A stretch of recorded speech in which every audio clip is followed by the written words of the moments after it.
Guys, Brian, take it away.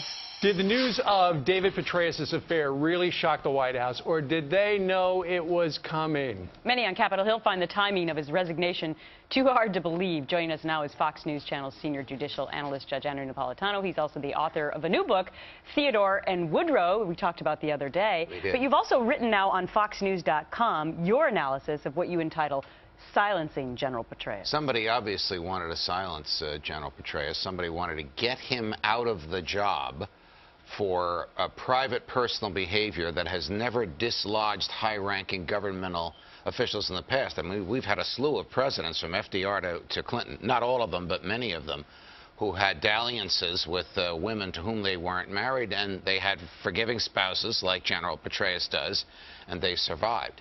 Look, it was known and whispered about when he was the commander of troops in Afghanistan, that he was spending too much time with this woman. She was getting too much preferential treatment, and there might have been something going on with them. Then he was nominated. Then he left the military. Then he was nominated to run the CIA. Prior to that nomination, he underwent a 2-month FBI background check. I have undergone the same background check, so I know how thorough it is. One of the things they would have done was, let's see your visitor logs, General.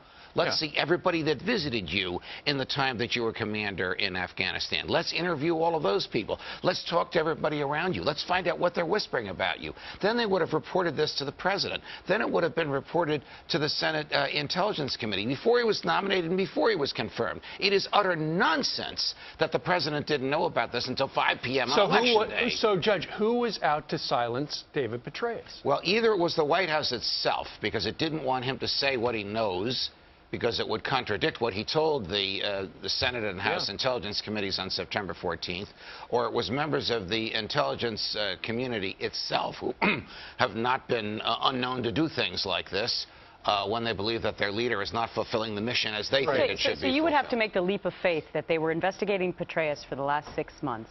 Then they had him testify that it was the videotape on September 13th, and then that they on purpose had him resign before, when they found out that other people were going to be called to testify, so that he couldn't come on November 15th. You would have to make the leap of faith that the FBI innocently and accidentally discovered this. Look, if the FBI started this investigation of a great leader, really, a person who brought the American military through very, very difficult times, that did so with triumph.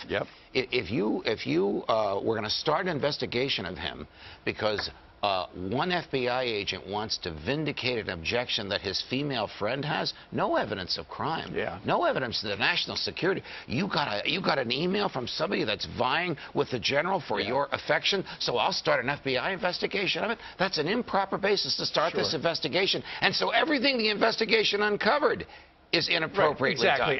And you know, in your piece you talk about how the FBI and the CIA are bitter rivals, and it's so weird that some guy from the FBI is reading the CIA chief. And the president doesn't know about this. He gets briefed by the head of the FBI every week. Read all about it. More unanswered questions. All right, Judge Napolitano, we can read about it at FoxNews.com. Thanks so much. Thank you, guys. Coming up